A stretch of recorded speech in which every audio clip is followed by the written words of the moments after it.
Spirit the CS. आज के इस वीडियो में हम डिस्कस करने वाले हैं मार्केटिंग मैनेजमेंट के एमसीक्यू को। सबसे पहला आपका क्वेश्चन है, which of the following is the key to build lasting relationship with customer, यानी कि निम्न में से कौन सा उपभोक्ताओं के साथ स्थायी संबंध बनाने की एक कुंजी होती है। तो किसी भी कंपनी के द्वारा जब वो अपने कस्टमर को फुली सेटिस्फाई करता है तो जो कस्टमर होता है वो कंपनी के साथ लॉन्ग टर्म के लिए जोड़ता है, तो कस्टमर सेटिस्फेक्शन इसका आंसर होगा। क्वेश्चन नंबर 2 है आपका, if the focus is on social and ethical concern in marketing characteristics of the dash period, यानी कि कौन सा ऐसा जो विपणन का अवधि है जिसमें सामाजिक और नैतिक सरोकारों पर ध्यान दिया जाता है, तो वो है आपका सोशल मार्केटिंग। जो प्रोडक्शन वाला था वहाँ पे फोकस किस पे होता था, अधिक से अधिक प्रोडक्शन किया जाए, अधिक से अधिक प्रोडक्शन होगा तो वो ज़्यादा बिक भी जाएगा, क्योंकि उस टाइम पे कंपनीज बहुत कम थी। सेल्स में क्या था कि आप जितना अधिक एडवर्टाइजमेंट करके अपने प्रोडक्ट को कस्टमर तक पहुंचा सकते हैं आपको प्रॉफिट होगा। और जो मार्केटिंग कॉन्सेप्ट था उसमें क्या था कि आप कस्टमर के नीड को जानिए, उसकी आवश्यकताओं को जानने के बाद उसको सेटिस्फाई करिए तो आपका कंपनी बढ़िया से चलेगा। लेकिन जो सोशल मार्केटिंग है वहाँ पे फोकस किया गया था सोशल एंड एथिकल कंसर्न पे। क्वेश्चन नंबर 3 है आपका, the dash concept holds that consumer will favour product that offers the most in quality performance and innovative feature. कौन सी अवधारणा ये कहती है कि कोई भी उपभोक्ता उस उत्पाद की तरफ जाएगा जिसकी गुणवत्ता अच्छी है, जिसका परफॉर्मेंस अच्छा है, जिसके अंदर कुछ इनोवेटिव फीचर है।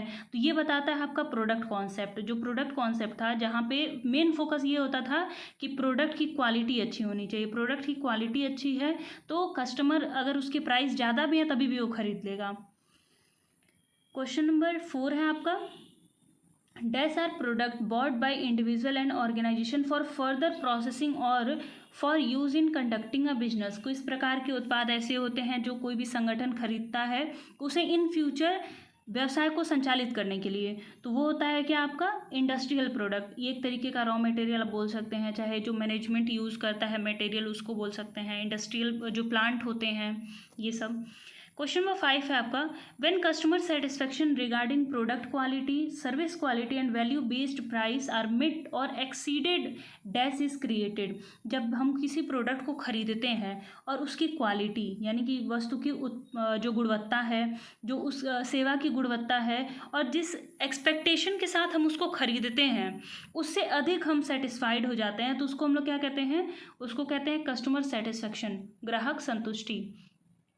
और अगर ग्राहक, जैसे मान लीजिए हम लोग किसी प्रोडक्ट को खरीदे और हमारे मन में एक्सपेक्टेशन चल रहा है कि 10 रुपये वाला और हमको वो 15 रुपये वाली खुशी देता है, तो उस टाइम के कस्टमर को हम लोग बोलते हैं डिलाइटेड कस्टमर। क्वेश्चन नंबर 6 है आपका, after concept testing a firm would engage in dash for developing a making होगा यहाँ पे, मेकिंग अ न्यू प्रोडक्ट। किसी भी नए उत्पाद को बनाने के लिए जो अवधारणा परीक्षण होता है उसको करने के बाद कोई भी कंपनी क्या करती है, तो वो क्या करती है, अपनी मार्केटिंग की स्ट्रेटजी बनाती है, डेवलपमेंट स्टेज की स्ट्रेटजी बनाती है, यानी कि विपणन रणनीति। क्वेश्चन नंबर 7 है आपका, if the company sales down and profit level off और decline at which stage company has reached. तो ये पीएलसी से पूछा, प्रोडक्ट लाइफ साइकिल। यहाँ पे बोला है कि कंपनी के सेल्स स्लो डाउन हो रहे हैं, मतलब बढ़ रहा था अब वो घट रहा है, उसके साथ साथ प्रॉफिट भी कम हो रहा है, तो उसको हम लोग क्या कहते हैं, उसको हम लोग कहते हैं पतन की अवस्था, डिक्लाइन। क्वेश्चन नंबर 8 है आपका, which is not the stage that customer go through in process of adopting a new product. किसी भी नए उत्पाद को अपनाने की प्रक्रिया में ग्राहक किस चरण से नहीं होकर गुजरता है। तो जब भी हम किसी प्रोडक्ट को देखते हैं तो पहले उसके बारे में थोड़ा जानकारी इकट्ठा करते हैं, फिर हमको कुछ इंटरेस्ट आता है, उसका मूल्यांकन करते हैं, प्रोडक्ट को खरीदते हैं। ये होता है किसी भी एडॉप्शन का प्रोसेस। लेकिन कल्चर हमारे बिहेवियर को अफेक्ट करता है, बट एडॉप्टिंग प्रोसेस में कहीं उसका रोल नहीं होता है प्रोसेस के दौरान। क्वेश्चन नंबर 9 है आपका, which of the following concept is useful philosophy in a situation when the product cost is too high and marketers want to bring it down। कौन सी ऐसी अवधारणा है जहाँ पे किसी उत्पाद की लागत बहुत अधिक हो रही है और मार्केटर चाहता है कि उसको नीचे किया जाए। तो आप इकोनॉमिक्स में एक कॉन्सेप्ट पढ़ेंगे, इकोनॉमीज ऑफ लार्ज स्केल, वहाँ पे क्या होता था कि जब कोई कंपनी अधिक मात्रा में उत्पादन करती है तो उसका जो पर यूनिट कॉस्ट होता है वो डाउन आता है। तो ये कॉन्सेप्ट किस में होता था? प्रोडक्शन कॉन्सेप्ट में, जहाँ पे क्या होता था, अधिक से अधिक कंपनीज उत्पादन करती थी जिसकी वजह से प्रोडक्ट के कॉस्ट नीचे आते हैं। क्वेश्चन नंबर 10 है आपका, the buying process start from which of the following stages in which the buyer recognises a need or a problem. ये क्वेश्चन में ही आंसर हो गया है कि खरीदने की प्रक्रिया कहाँ से स्टार्ट होती है। तो किसी प्रोडक्ट को खरीदने के लिए सबसे पहले हमें ये पता होना चाहिए कि हमारी आवश्यकता क्या है, नीड रिकॉग्नाइजेशन, फिर इन्फॉर्मेशन देखते हैं, फिर उसके बाद इवेल्युएशन करते हैं कि हमारे पास कौन कौन से विकल्प हैं, और उसके बाद हम लोग परचेज डिसीजन लेते हैं, और सबसे लास्ट में आता है पोस्ट परचेज।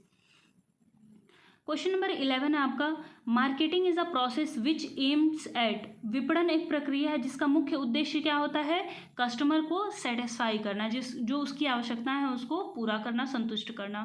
क्वेश्चन नंबर 12 है आपका, the term marketing refers to, marketing शब्द किस बात को संदर्भित करता है? तो इसका आंसर क्या होगा?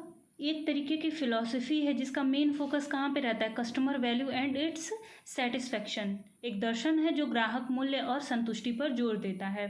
क्वेश्चन नंबर 13 है आपका, which of the following refers to a marketing channel, निम्नलिखित में से कौन सा एक मार्केटिंग चैनल को संदर्भित करता है?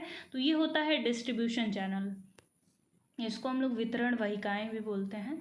क्वेश्चन नंबर 14 है आपका, marketing segmentation is useful for, विपणन विभाजन क्यों किया जाता है? तो अपने जो कस्टमर्स हैं उनको पहचानने के लिए। ये भावी कस्टमर होते हैं, कुछ ऐसे हमारे कस्टमर होते हैं टारगेट कस्टमर्स, उनको लक्षित करने के लिए, और एक होता है अपने कस्टमर्स के टेस्ट को जानने के लिए, उनके प्रेफरेंसेस को जानने के लिए। तो ऑल ऑफ द एबव होगा इसका आंसर। क्वेश्चन नंबर 15 है आपका, द कस्टमर और consumer is dash when actual performance exceeds the expected performance of the product, ग्राहक या उपभोक्ता डैश है जब वास्तविक प्रदर्शन उत्पाद के अपेक्षित प्रदर्शन से अधिक है। यानी कि किसी प्रोडक्ट को हम खरीदने गए और हमारी एक्सपेक्टेशंस जितनी हैं उससे अधिक हमको मिल जाता है, तो उसको हम लोग क्या कहते हैं? ये मैंने पहले ही बताया था आपको कि डिलाइटेड बोलते हैं। एक प्रसन्नता से ऊपर एक वर्ड आता है, चाहे एक फीलिंग आती है, जिसको हम लोग बोलते हैं डिलाइटेड। क्वेश्चन नंबर 16 है आपका, dash is the process of classification of product into different group on the basis of some of its important characteristics, dash उत्पादों को कुछ महत्वपूर्ण विशेषताओं के आधार पर विभिन्न समूहों में वर्गीकृत करने की प्रक्रिया है। तो उसको हम लोग बोलते हैं ग्रेडिंग, श्रेणीकरण। क्वेश्चन नंबर 17 है आपका, packaging is important not only for protection of product but also serves as dash, packaging न केवल उत्पाद की सुरक्षा करता है बल्कि उसके साथ और किसी रूप में काम करता है। तो वो होता है उसका एडवर्टीजमेंट, वो करता है प्रमोशनल टूल है, प्रचार उपकरण। क्वेश्चन नंबर 18 है आपका, identify the elements of marketing mix, विपणन मिश्रण के तत्वों को पहचान करें। तो 4 P's होते हैं, product, price, place and promotion. तो ऑल ऑफ द अबव होगा। क्वेश्चन नंबर 19 है आपका, which of the following is not the function of packaging, निम्नलिखित में से पैकेजिंग का कार्य क्या नहीं होता है? उत्पाद सुरक्षा ये होता है, प्रमोशन भी होता है, यहाँ पे आप कह सकते हैं विज्ञापन या संवर्धन,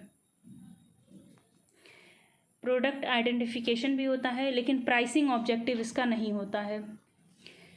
नेक्स्ट है आपका question number 20, dash provides information of the product and matters related to the product being exported, dash उत्पाद और निर्यात किए जा रहे उत्पाद के संबंधित मामलों की जानकारी देता है। तो किसी भी प्रोडक्ट के पीछे जो लेबल लगा रहता है उसमें कि प्रोडक्ट के बारे में सब कुछ, सारी इन्फॉर्मेशन दी रहती है। तो अगर क्वेश्चन में आपका इन्फॉर्मेशन से रिलेटेड आता है तो हमेशा क्या आप आंसर करेंगे? लेबलिंग। पैकेजिंग में क्या होता है? उसका मेन पर्पज़ होता है किसी भी प्रोडक्ट को बचा के रखना। आज के लिए बस इतना ही, मिलते हैं नेक्स्ट वीडियो में, तब तक के लिए धन्यवाद। अगर आपको वीडियो पसंद आई तो वीडियो को लाइक कर दीजिएगा, अपने दोस्तों के साथ शेयर कर दीजिएगा, और अगर आप चैनल पर नए होंगे तो चैनल को सब्सक्राइब कर लीजिएगा। धन्यवाद।